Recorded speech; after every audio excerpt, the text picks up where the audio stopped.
Lectura del cuento. La caída de la casa Usher, de Edgar Allan Poe. Lectura para el canal Perú Cultural Académico. Durante todo un día de otoño, triste, oscuro, silencioso, cuando las nubes se cernían bajas y pesadas en el cielo, crucé solo, a caballo, una región singularmente lúgubre del país. Y al fin, al acercarse las sombras de la noche, me encontré a la vista de la melancólica casa Usher. No sé cómo fue, pero a la primera mirada que eché al edificio, invadió mi espíritu un sentimiento de insoportable tristeza.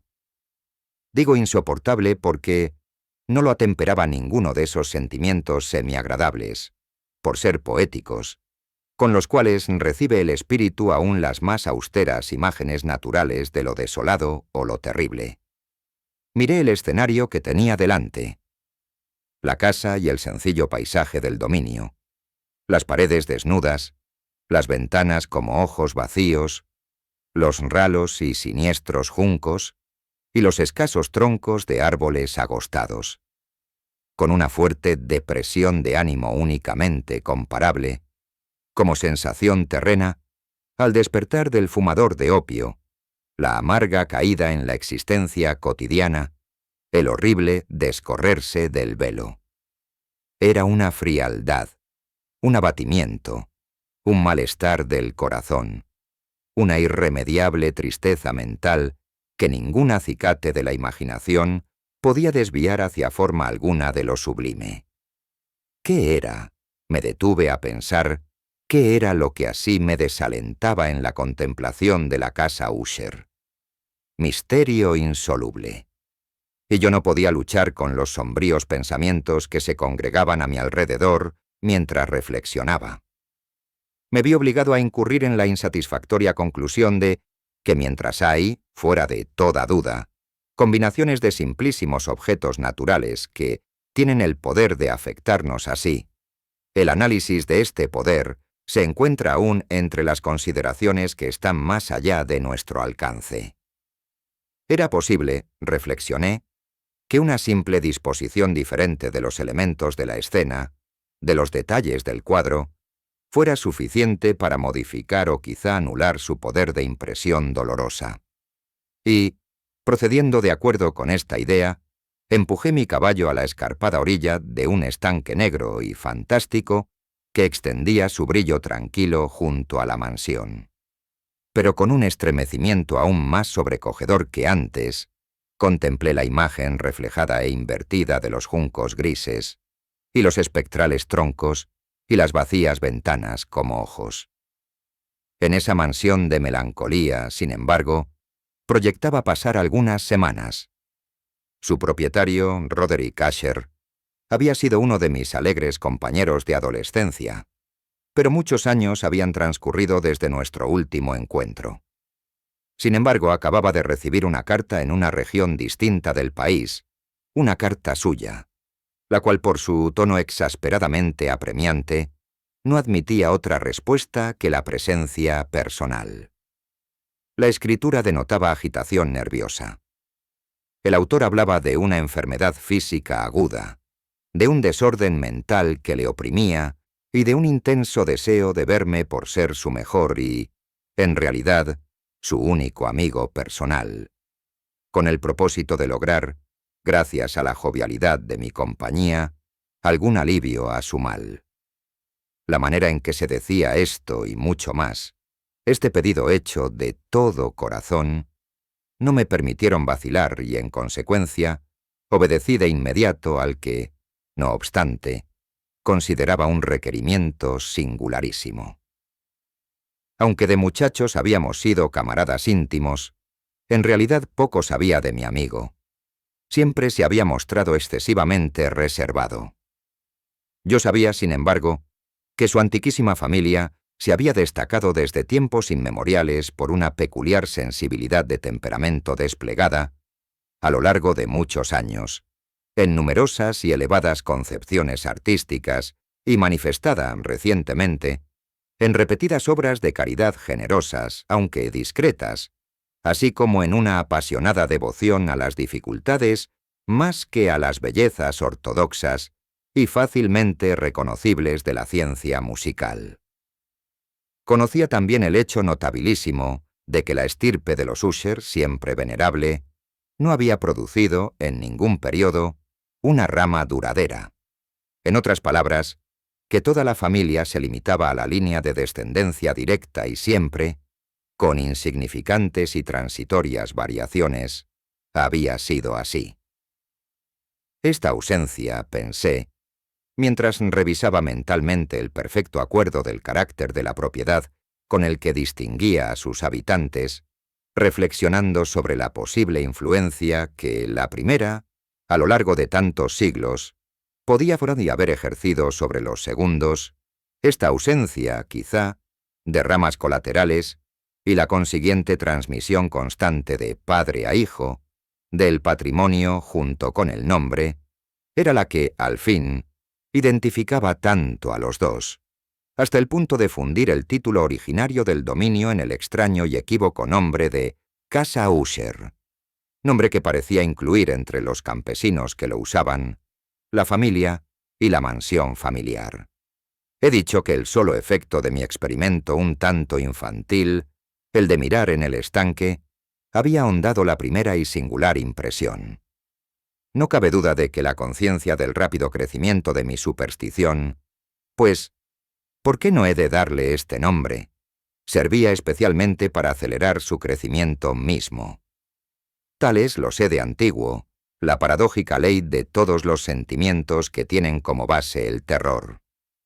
Y debe de haber sido por esta sola razón que, cuando de nuevo alcé los ojos hacia la casa desde su imagen en el estanque, surgió en mi mente una extraña fantasía tan ridícula, en verdad, que solo la menciono para mostrar la vívida fuerza de las sensaciones que me oprimían. Mi imaginación estaba excitada al punto de convencerme de que se cernía sobre toda la casa y el dominio una atmósfera propia de ambos y de su inmediata vecindad. Una atmósfera sin afinidad con el aire del cielo, exhalada por los árboles marchitos, por los muros grises, por el estanque silencioso, un vapor pestilente y místico, opaco, pesado, apenas perceptible, de color plomizo. Sacudiendo de mi espíritu eso que tenía que ser un sueño, examiné más de cerca el verdadero aspecto del edificio. Su rasgo dominante parecía ser una excesiva antigüedad. Grande era la decoloración producida por el tiempo. Menudos hongos se extendían por toda la superficie, suspendidos desde el alero en una fina y enmarañada tela de araña. Pero esto nada tenía que ver con ninguna forma de destrucción. No había caído parte alguna de la mampostería, y parecía haber una extraña incongruencia entre la perfecta adaptación de las partes y la disgregación de cada piedra. Esto me recordaba mucho la aparente integridad de ciertos maderajes que se han podrido largo tiempo en alguna cripta descuidada, sin que intervenga el soplo del aire exterior. Aparte de este indicio de ruina general, la fábrica daba pocas señales de inestabilidad. Quizá el ojo de un observador minucioso hubiera podido descubrir una fisura apenas perceptible que, extendiéndose desde el tejado del edificio, en el frente se abría camino pared abajo, en zigzag, hasta perderse en las sombrías aguas del estanque. Mientras observaba estas cosas, cabalgué por una breve calzada hasta la casa. Un sirviente que aguardaba tomó mi caballo y entré en la bóveda gótica del vestíbulo. Un criado de paso furtivo me condujo desde allí, en silencio, a través de varios pasadizos oscuros e intrincados, hacia el gabinete de su amo. Mucho de lo que encontré en el camino contribuyó, no sé cómo, a avivar los vagos sentimientos de los cuales he hablado ya. Mientras los objetos circundantes, los relieves de los cielos rasos, los oscuros tapices de las paredes, el ébano negro de los pisos y los fantasmagóricos trofeos heráldicos que rechinaban a mi paso, eran cosas a las cuales, o a sus semejantes, estaba acostumbrado desde la infancia. Mientras cavilaba en reconocer lo familiar que era todo aquello, me asombraban por lo insólitas las fantasías que esas imágenes no habituales provocaban en mí. En una de las escaleras encontré al médico de la familia. La expresión de su rostro, pensé, era una mezcla de baja astucia y de perplejidad. El criado abrió entonces una puerta y me dejó en presencia de su amo. La habitación donde me hallaba era muy amplia y alta. Tenía ventanas largas, estrechas y puntiagudas, y a distancia tan grande del piso de roble negro que resultaban absolutamente inaccesibles desde dentro. Débiles fulgores de luz carmesí se abrían paso a través de los cristales enrejados y servían para diferenciar suficientemente los principales objetos. Los ojos, sin embargo, luchaban en vano para alcanzar los más remotos ángulos del aposento, a los huecos del techo abovedado y esculpido. Oscuros tapices colgaban de las paredes. El moblaje general era profuso, incómodo, antiguo y destartalado. Había muchos libros e instrumentos musicales en desorden, que no lograban dar ninguna vitalidad a la escena. Sentí que respiraba una atmósfera de dolor. Un aire de dura, profunda e irremediable melancolía lo envolvía y penetraba todo. A mi entrada Usher se incorporó de un sofá donde estaba tendido cuán largo era, y me recibió con calurosa vivacidad, que mucho tenía, pensé al principio, de cordialidad excesiva, del esfuerzo obligado del hombre de mundo en Nuyé. Pero una mirada a su semblante me convenció de su perfecta sinceridad. Nos sentamos y durante unos instantes, mientras no hablaba, lo observé con un sentimiento en parte de compasión, en parte de espanto. Seguramente hombre alguno hasta entonces había cambiado tan terriblemente, en un periodo tan breve, como Roderick Usher. A duras penas, pude llegar a admitir la identidad del ser exangüe que tenía ante mí, con el compañero de mi adolescencia. Sin embargo, el carácter de su rostro había sido siempre notable. La tez cadavérica, los ojos, grandes, líquidos, incomparablemente luminosos, los labios, un tanto finos y muy pálidos, pero de una curva extraordinariamente hermosa. La nariz, de delicado tipo hebreo, pero de ventanillas más abiertas de lo que es habitual en ellas. El mentón, finamente modelado, revelador, en su falta de prominencia, de una falta de energía moral. Los cabellos, más suaves y más tenues que tela de araña. Estos rasgos y el excesivo desarrollo de la región frontal constituían una fisonomía difícil de olvidar. Y ahora la simple exageración del carácter dominante de esas facciones y de su expresión habitual revelaban un cambio tan grande que dudé de la persona con quien estaba hablando. La palidez espectral de la piel, el brillo milagroso de los ojos, por sobre todas las cosas, me sobresaltaron y aún me aterraron. El sedoso cabello, además, había crecido al descuido y, como en su desordenada textura de telaraña flotaba más que caía alrededor del rostro, me era imposible, aun haciendo un esfuerzo, relacionar su enmarañada apariencia con idea alguna de simple humanidad. En las maneras de mi amigo, me sorprendió encontrar incoherencia, inconsistencia, y pronto descubrí que era motivada por una serie de débiles y fútiles intentos de vencer un azoramiento habitual, una excesiva agitación nerviosa. A decir verdad, ya estaba preparado para algo de esta naturaleza, no menos por su carta que por reminiscencias de ciertos rasgos juveniles y por las conclusiones deducidas de su peculiar conformación física y su temperamento. Sus gestos eran alternativamente vivaces y lentos.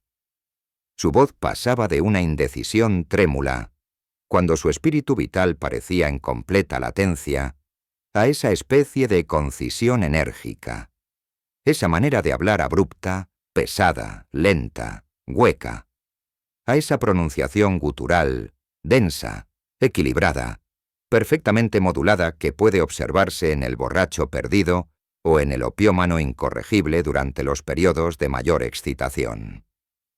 Así me habló del objeto de mi visita, de su vehemente deseo de verme y del solaz que aguardaba de mí. Abordó con cierta extensión lo que él consideraba la naturaleza de su enfermedad. Era, dijo, un mal constitucional y familiar, y desesperaba de hallarle remedio. Una simple afección nerviosa, añadió de inmediato, que indudablemente pasaría pronto. Se manifestaba en una multitud de sensaciones anormales. Algunas de ellas, cuando las detalló, me interesaron y me desconcertaron, aunque sin duda tuvieron importancia los términos y el estilo general del relato. Padecía mucho de una acuidad mórbida de los sentidos. Apenas soportaba los alimentos más insípidos. No podía vestir sino ropas de cierta textura. Los perfumes de todas las flores le eran opresivos. Aun la luz más débil torturaba sus ojos, y solo pocos sonidos peculiares, y estos de instrumentos de cuerda, no le inspiraban horror. Vi que era un esclavo sometido a una suerte anormal de terror. «Moriré», dijo. «Tengo que morir de esta deplorable locura. Así, y no de otro modo, me perderé. Temo los sucesos del futuro, no por sí mismos, sino por sus resultados. Me estremezco pensando en cualquier incidente, aun el más trivial, que pueda actuar sobre esta intolerable agitación. No aborrezco el peligro, como no sea por su efecto absoluto, el terror. En este desaliento, en esta lamentable condición, siento que tarde o temprano llegará el periodo en que deba abandonar vida y razón a un tiempo, en alguna lucha con el torvo fantasma, el miedo». Conocí además por intervalos, y a través de insinuaciones interrumpidas y ambiguas, otro rasgo singular de su condición mental.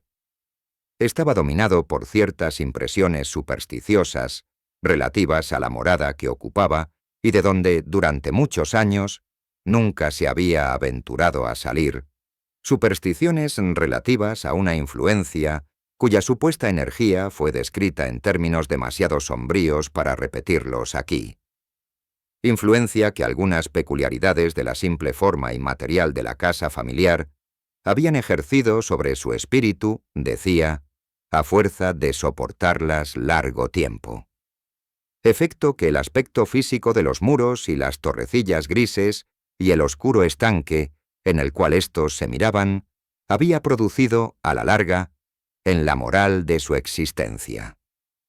Admitía, sin embargo, aunque con vacilación, que podía buscarse un origen más natural y más palpable a mucho de la peculiar melancolía que así lo afectaba.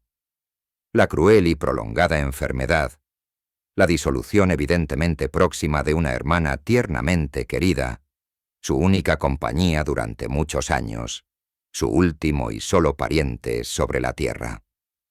Su muerte, decía con una amargura que nunca podré olvidar, hará de mí, el desesperado, el frágil, el último de la antigua raza de los Usher.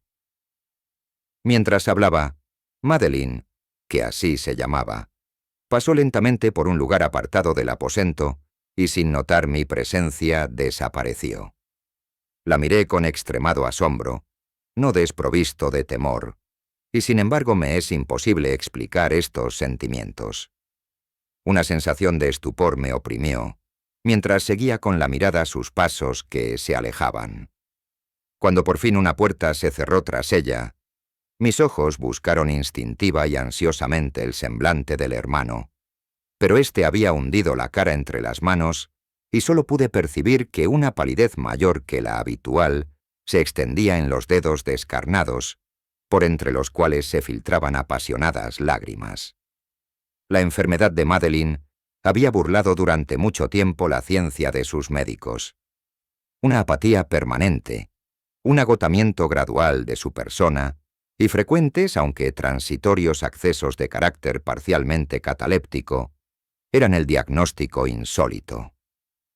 Hasta entonces había soportado con firmeza la carga de su enfermedad, negándose a guardar cama.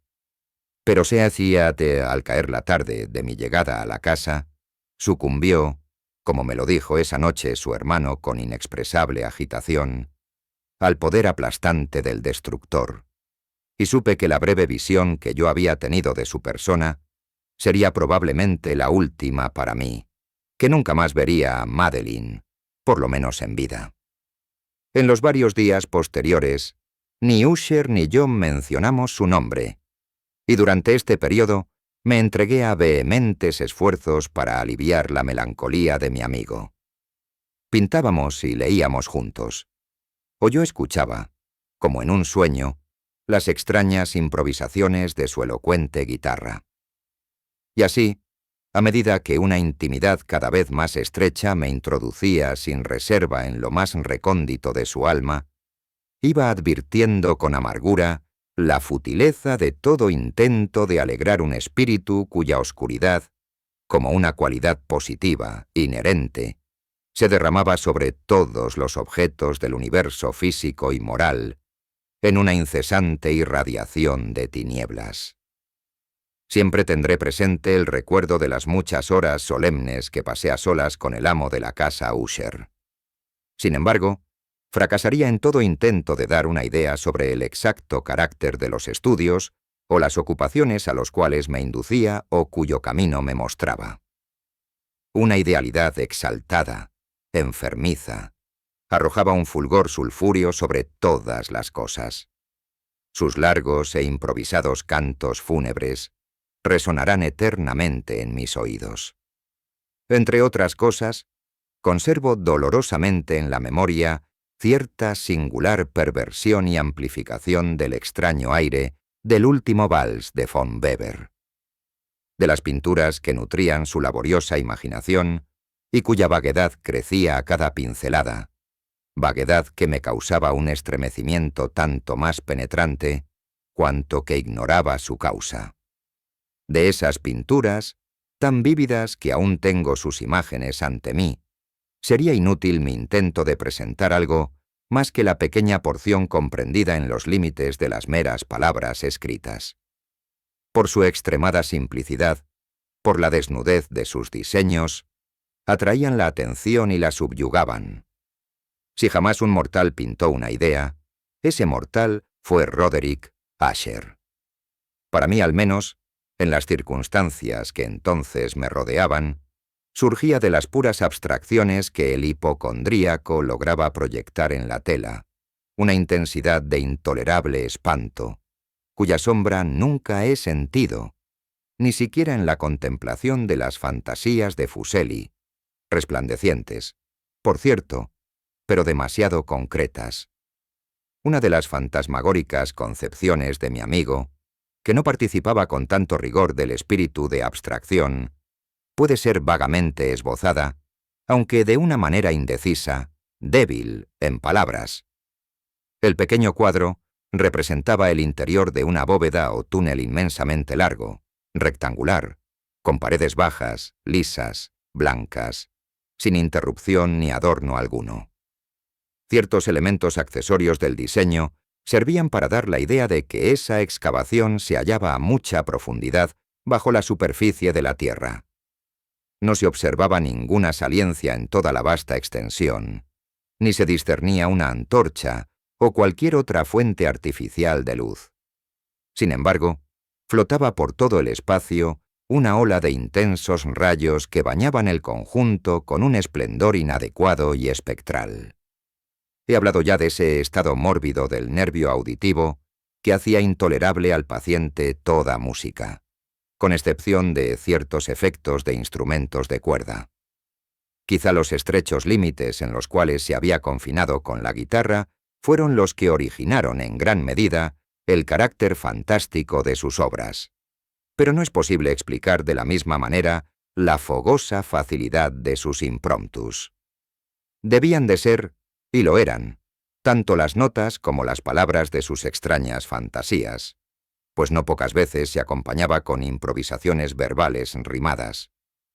Debían de ser los resultados de ese intenso recogimiento y concentración mental a los cuales he aludido antes y que eran observables solo en ciertos momentos de la más alta excitación mental. Recuerdo fácilmente las palabras de una de esas rapsodias.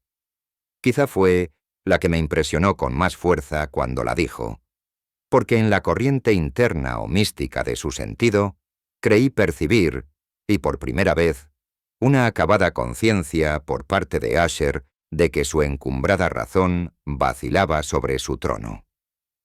Los versos, que él tituló El Palacio Encantado, decían poco más o menos así. En el más verde de los valles que habitan ángeles benéficos, erguíase un palacio lleno de majestad y hermosura. Dominio del rey pensamiento, allí se alzaba. Y nunca un serafín batió sus alas sobre cosa tan bella.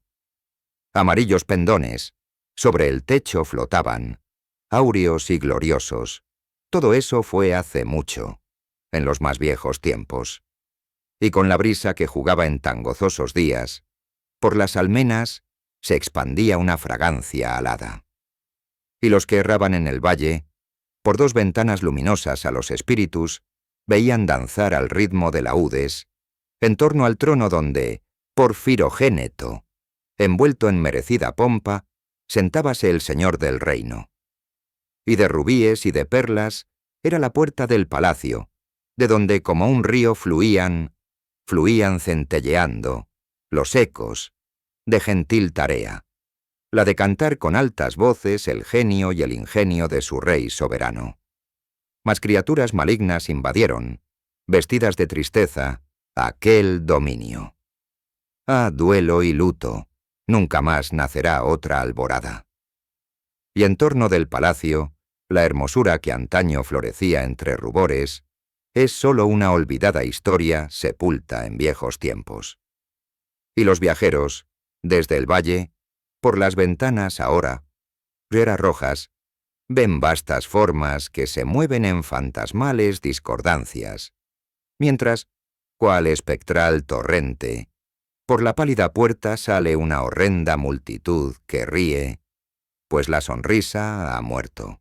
Recuerdo bien que las sugestiones nacidas de esta balada nos lanzaron a una corriente de pensamientos donde se manifestó una opinión de Usher que menciono, no por su novedad, pues otros hombres han pensado así, sino para explicar la obstinación con que la defendió. En líneas generales, afirmaba la sensibilidad de todos los seres vegetales. Pero en su desordenada fantasía, la idea había asumido un carácter más audaz e invadía, bajo ciertas condiciones, el reino de lo inorgánico. Me faltan palabras para expresar todo el alcance, o el vehemente abandono de su persuasión. La creencia, sin embargo, se vinculaba, como ya lo he insinuado, con las piedras grises de la casa de sus antepasados. Las condiciones de la sensibilidad habían sido satisfechas, imaginaba él, por el método de colocación de esas piedras, por el orden en que estaban dispuestas, así como por los numerosos hongos que las cubrían y los marchitos árboles circundantes, pero sobre todo por la prolongación inmodificada de este orden y su duplicación en las quietas aguas del estanque. Su evidencia, la evidencia de esa sensibilidad, podía comprobarse, dijo, y al oírlo me estremecí, en la gradual pero segura condensación de una atmósfera propia en torno a las aguas y a los muros. El resultado era discernible, añadió, en esa silenciosa, mas importuna y terrible influencia que durante siglos había modelado los destinos de la familia, haciendo de él eso que ahora estaba lloviendo, eso que él era. Tales opiniones no necesitan comentario, y no haré ninguno. Nuestros libros, los libros que durante años constituyeran no pequeña parte de la existencia intelectual del enfermo, estaban, como puede suponerse, en estricto acuerdo con este carácter espectral. Estudiábamos juntos obras tales como El Berber et Chartreuse, de Gresset, El Belphégor, de Maquiavelo, Del cielo y del infierno, de Swedenborg, El viaje subterráneo de Nicolas Klim, de Holberg, La quiromancia de Robert Flood, de Jean d'Indaginé y de La Chambre, El viaje a la distancia azul, de Tieck, y La ciudad del sol, de Campanella. Nuestro libro favorito era un pequeño volumen en octavo del Directorium Inquisitorium, del dominico Eymerich de Girón, y había pasajes de Pomponius Mela sobre los viejos sátiros africanos y egibanos, con los cuales Usher soñaba horas enteras. Pero encontraba su principal deleite en la lectura cuidadosa de un rarísimo y curioso libro gótico en cuarto, el manual de una iglesia olvidada, Las Vigiliae Mortuorum Chorum Ecclesiae Maguntiae. No podía dejar de pensar en el extraño ritual de esa obra y en su probable influencia sobre el hipocondríaco, cuando una noche, tras informarme bruscamente que Madeline había dejado de existir, declaró su intención de preservar su cuerpo durante 15 días, antes de su inhumación definitiva, en una de las numerosas criptas del edificio. El humano motivo que alegaba para justificar esta singular conducta no me dejó en libertad de discutir. El hermano había llegado a esta decisión, así me dijo, considerando el carácter insólito de la enfermedad de la difunta, ciertas importunas y ansiosas averiguaciones por parte de sus médicos, la remota y expuesta situación del cementerio familiar. No he de negar que, cuando evoqué el siniestro aspecto de la persona con quien me cruzara en la escalera el día, llegada a la casa, no tuve deseo de oponerme a lo que consideré una precaución inofensiva y en modo alguno extraña. A pedido de Usher, lo ayudé personalmente en los preparativos de la sepultura temporaria. Ya en el ataúd, los dos solos llevamos el cuerpo a su lugar de descanso. La cripta donde lo depositamos, por tanto tiempo clausurada que las antorchas casi se apagaron en su atmósfera opresiva, dándonos poca oportunidad para examinarla, era pequeña, húmeda y desprovista de toda fuente de luz. Estaba a gran profundidad, justamente bajo la parte de la casa que ocupaba mi dormitorio. Evidentemente había desempeñado, en remotos tiempos feudales, el siniestro oficio de mazmorra, y en los últimos tiempos el de depósito de pólvora o alguna otra sustancia combustible, pues una parte del piso y todo el interior del largo pasillo abovedado que nos llevara hasta allí estaban cuidadosamente revestidos de cobre. La puerta, de hierro macizo, tenía una protección semejante. Su inmenso peso, al moverse sobre los goznes, producía un chirrido agudo, insólito. Una vez depositada la fúnebre carga sobre los caballetes, en aquella región de horror, retiramos parcialmente hacia un lado la tapa todavía suelta del ataúd, y miramos la cara de su ocupante. Un sorprendente parecido entre el hermano y la hermana fue lo primero que atrajo mi atención, y Usher, adivinando quizá mis pensamientos, murmuró algunas palabras, por las cuales supe que la muerta y él eran mellizos, y que entre ambos habían existido siempre simpatías casi inexplicables. Nuestros ojos, sin embargo, no se detuvieron mucho en la muerta, porque no podíamos mirarla sin espanto. El mal que llevara a Madeline a la tumba en la fuerza de la juventud había dejado, como es frecuente en todas las enfermedades de naturaleza estrictamente cataléptica, la ironía de un débil rubor en el pecho y la cara, y esa sonrisa suspicaz, lánguida, que es tan terrible en la muerte. Volvimos la tapa a su sitio, la atornillamos, y asegurada la puerta de hierro, emprendimos camino, con fatiga, hacia los aposentos apenas menos lúgubres de la parte superior de la casa. Y entonces, transcurridos algunos días de amarga pena, sobrevino un cambio visible en las características del desorden mental de mi amigo. Sus maneras habituales habían desaparecido. Descuidaba u olvidaba sus ocupaciones comunes. Erraba de aposento en aposento con paso presuroso, desigual, sin rumbo. La palidez de su semblante había adquirido, si era posible tal cosa, un tinte más espectral, pero la luminosidad de sus ojos había desaparecido por completo. El tono a veces ronco de su voz ya no se oía, y una vacilación trémula, como en el colmo del terror, caracterizaba ahora su pronunciación. Por momentos, en verdad, pensé que algún secreto opresivo dominaba su mente agitada sin descanso, y que luchaba por conseguir valor suficiente para divulgarlo.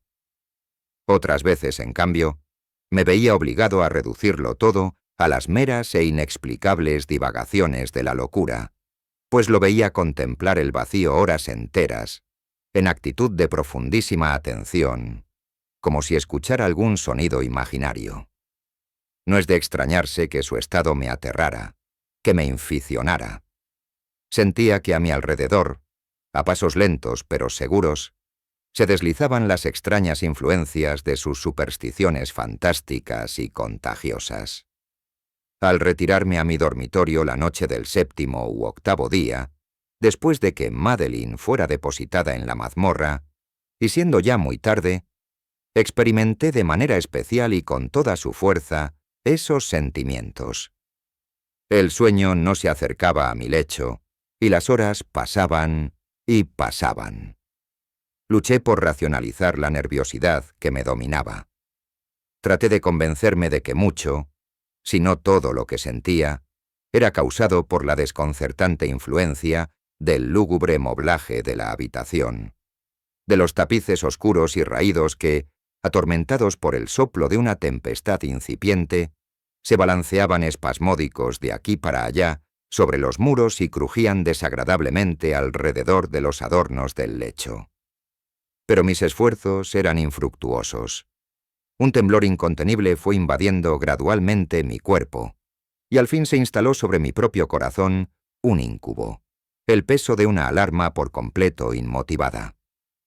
Lo sacudí, jadeando, luchando, me incorporé sobre las almohadas y mientras miraba ansiosamente en la intensa oscuridad del aposento, presté atención. Ignoro por qué, salvo que me impulsó una fuerza instintiva a ciertos sonidos ahogados, indefinidos, que llegaban en las pausas de la tormenta, con largos intervalos, no sé de dónde. Dominado por un intenso sentimiento de horror, inexplicable pero insoportable, me vestí aprisa, pues sabía que no iba a dormir más durante la noche, e intenté salir de la lamentable condición en que había caído, recorriendo rápidamente la habitación de un extremo al otro.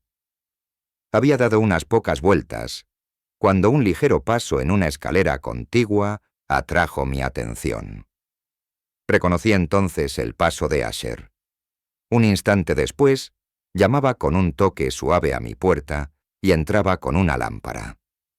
Su semblante tenía, como de costumbre, una palidez cadavérica, pero además había en sus ojos una especie de loca hilaridad, una histeria evidentemente reprimida en toda su actitud. Su aire me espantó, pero todo era preferible a la soledad que había soportado tanto tiempo, y hasta acogí su presencia con alivio. ¿No lo has visto?, dijo bruscamente, después de echar una mirada a su alrededor, en silencio. ¿No lo has visto?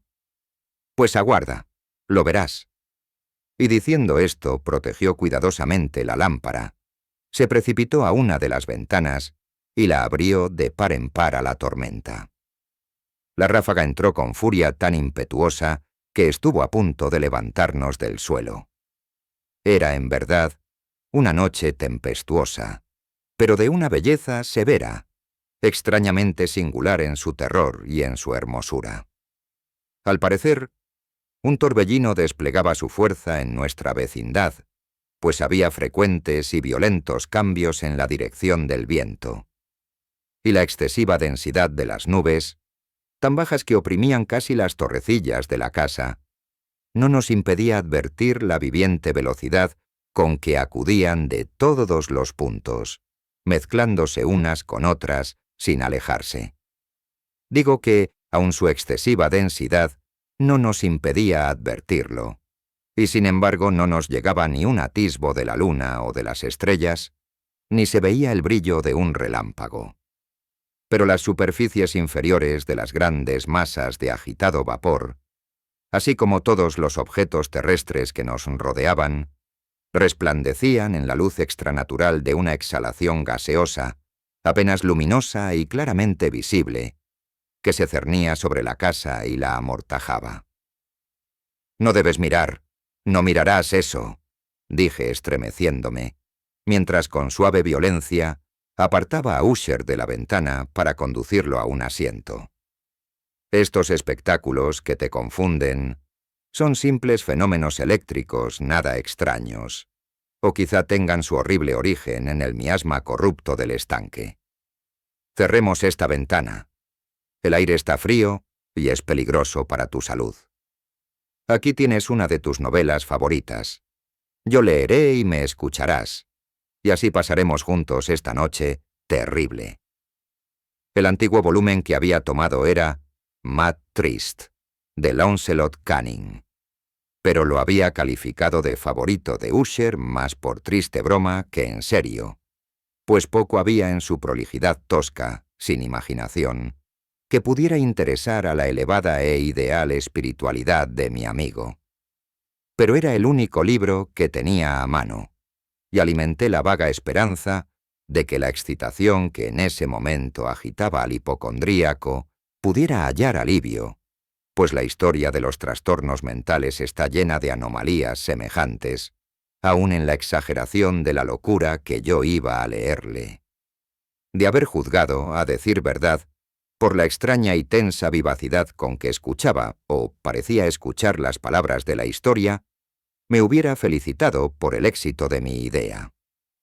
Había llegado a esa parte bien conocida de la historia en que Ethelred, el héroe del Trist, después de sus vanos intentos de introducirse por las buenas en la morada del eremita, procede a entrar por la fuerza. Aquí, se recordará, las palabras del relator son las siguientes. Y Ethelred, que era por naturaleza un corazón valeroso, y fortalecido, además gracias al poder del vino que había bebido, no aguardó el momento de parlamentar con el eremita, quien, en realidad, era de índole obstinada y maligna. Mas sintiendo la lluvia sobre sus hombros, y temiendo el estallido de la tempestad, alzó resueltamente su maza, y a golpes abrió un rápido camino en las tablas de la puerta para su mano con guantelete, y, tirando con fuerza, y así, rajó, rompió, lo destrozó todo en tal forma que el ruido de la madera seca y hueca retumbó en el bosque y lo llenó de alarma. Al terminar esta frase me sobresalté y por un momento me detuve, pues me pareció, aunque enseguida concluí que mi excitada imaginación me había engañado, me pareció que, de alguna remotísima parte de la mansión, llegaba confusamente a mis oídos algo que podía ser, por su exacta similitud, el eco, aunque sofocado y sordo, por cierto, del mismo ruido de rotura, de destrozo que Launcelot había descrito con tanto detalle. Fue sin duda alguna la coincidencia lo que atrajo mi atención, pues, entre el crujir de los bastidores de las ventanas y los mezclados ruidos habituales de la tormenta creciente, el sonido en sí mismo nada tenía, a buen seguro, que pudiera interesarme o distraerme. Continué el relato. Pero el buen campeón Ethelred pasó la puerta y quedó muy furioso y sorprendido al no percibir señales del maligno eremita y encontrar, en cambio, un dragón prodigioso cubierto de escamas, con lengua de fuego, sentado en guardia delante de un palacio de oro con piso de plata, y del muro colgaba un escudo de bronce reluciente con esta leyenda: «Quien entre aquí, conquistador será. Quien mate al dragón, el escudo ganará. Y Ethelred levantó su maza y golpeó la cabeza del dragón, que cayó a sus pies y lanzó su apestado aliento con un rugido tan hórrido y bronco, y además tan penetrante, que Ethelred se tapó de buena gana los oídos con las manos para no escuchar el horrible ruido, tal como jamás se había oído hasta entonces. Aquí me detuve otra vez bruscamente, y ahora con un sentimiento de violento asombro, pues no podía dudar de que en esta oportunidad había escuchado realmente, aunque me resultaba imposible decir de qué dirección procedía, un grito insólito, un sonido chirriante, sofocado y aparentemente lejano, pero áspero, prolongado, la exacta réplica de lo que mi imaginación atribuyera al extranatural alarido del dragón, tal como lo describía el novelista. Oprimido, como por cierto lo estaba desde la segunda y más extraordinaria coincidencia, por 1000 sensaciones contradictorias, en las cuales predominaban el asombro y un extremado terror. Conservé, sin embargo, suficiente presencia de ánimo para no excitar con ninguna observación la sensibilidad nerviosa de mi compañero. No era nada seguro que hubiese advertido los sonidos en cuestión, aunque se había producido durante los últimos minutos una evidente y extraña alteración en su apariencia. Desde su posición frente a mí, había hecho girar gradualmente su silla, de modo que estaba sentado mirando hacia la puerta de la habitación, y así solo en parte podía ver yo sus facciones, aunque percibía sus labios temblorosos, como si murmuraran algo inaudible. Tenía la cabeza caída sobre el pecho, pero supe que no estaba dormido por los ojos muy abiertos, fijos, que vi al echarle una mirada de perfil. El movimiento del cuerpo contradecía también esta idea, pues se mecía de un lado a otro con un balanceo suave, pero constante y uniforme. Luego de advertir rápidamente todo esto, proseguí el relato de Launcelot, que decía así: y entonces el campeón, después de escapar a la terrible furia del dragón, se acordó del escudo de bronce y del encantamiento roto, apartó el cuerpo muerto de su camino y avanzó valerosamente sobre el argentado pavimento del castillo hasta donde colgaba del muro el escudo, el cual entonces no esperó su llegada, sino que cayó a sus pies sobre el piso de plata con grandísimo y terrible fragor. Apenas habían salido de mis labios estas palabras, cuando, como si realmente un escudo de bronce, en ese momento, hubiera caído con todo su peso sobre un pavimento de plata, percibí un eco claro, profundo, metálico y resonante, aunque en apariencia sofocado. Incapaz de dominar mis nervios, me puse en pie de un salto. Pero el acompasado movimiento de Asher no se interrumpió. Me precipité al sillón donde estaba sentado. Sus ojos miraban fijos hacia adelante, y dominaba su persona una rigidez pétrea. Pero cuando posé mi mano sobre su hombro, un fuerte estremecimiento recorrió su cuerpo. Una sonrisa malsana tembló en sus labios, y vi que hablaba con un murmullo bajo, apresurado, ininteligible, como si no advirtiera mi presencia. Inclinándome sobre él, muy cerca, bebí por fin el horrible significado de sus palabras. ¿No lo oyes? Sí, yo lo oigo y lo he oído. Mucho, mucho, mucho tiempo. Muchos minutos, muchas horas, muchos días lo he oído, pero no me atrevía. Ah, compadéceme, mísero de mí, desventurado. No me atrevía a hablar. La encerramos viva en la tumba. ¿No dije que mis sentidos eran agudos? Ahora te digo que oí sus primeros movimientos, débiles, en el fondo del ataúd. Los oí hace muchos, muchos días, y no me atreví a hablar. Y ahora, esta noche, Ethelred, ja, ja. La puerta rota del eremita, y el grito de muerte del dragón, y el estruendo del escudo. Di mejor, el ruido del ataúd al rajarse, y el chirriar de los férreos goznes de su prisión, y sus luchas dentro de la cripta, por el pasillo abovedado, revestido de cobre. Oh, ¿a dónde huiré? ¿No estará aquí pronto? ¿No se precipita a reprocharme mi prisa? ¿No he oído sus pasos en la escalera? ¿No distingo el pesado y horrible latido de su corazón? ¡Insensato! Y aquí, furioso, de un salto, se puso de pie y gritó estas palabras, como si en ese esfuerzo entregara su alma. «Insensato, te digo que está del otro lado de la puerta». Como si la sobrehumana energía de su voz tuviera la fuerza de un sortilegio, los enormes y antiguos batientes que Usher señalaba abrieron lentamente, en ese momento, sus pesadas mandíbulas de ébano. Era obra de la violenta ráfaga, pero allí, del otro lado de la puerta, estaba la alta y amortajada figura de Madeleine Usher. Había sangre en sus ropas blancas y huellas de acerba lucha en cada parte de su descarnada persona. Por un momento permaneció temblorosa, tambaleándose en el umbral.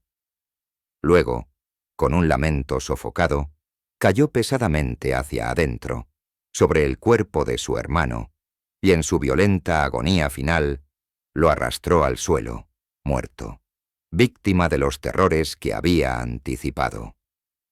De aquel aposento, de aquella mansión huí aterrado. Afuera seguía la tormenta en toda su ira, cuando me encontré cruzando la vieja avenida. De pronto surgió en el sendero una luz extraña, y me volví para ver de dónde podía salir fulgor tan insólito, pues la vasta casa y sus sombras quedaban solas a mis espaldas. El resplandor venía de la luna llena, roja como la sangre, que brillaba ahora a través de aquella fisura casi imperceptible dibujada en zigzag desde el tejado del edificio hasta la base. Mientras la contemplaba, la figura se ensanchó rápidamente. Pasó un furioso soplo del torbellino, todo el disco del satélite irrumpió de pronto ante mis ojos, y mi espíritu vaciló al ver desmoronarse los poderosos muros, y hubo un largo y tumultuoso clamor como la voz de 1000 torrentes, y a mis pies el profundo y corrompido estanque se cerró sombrío, silencioso, sobre los restos de la casa Usher.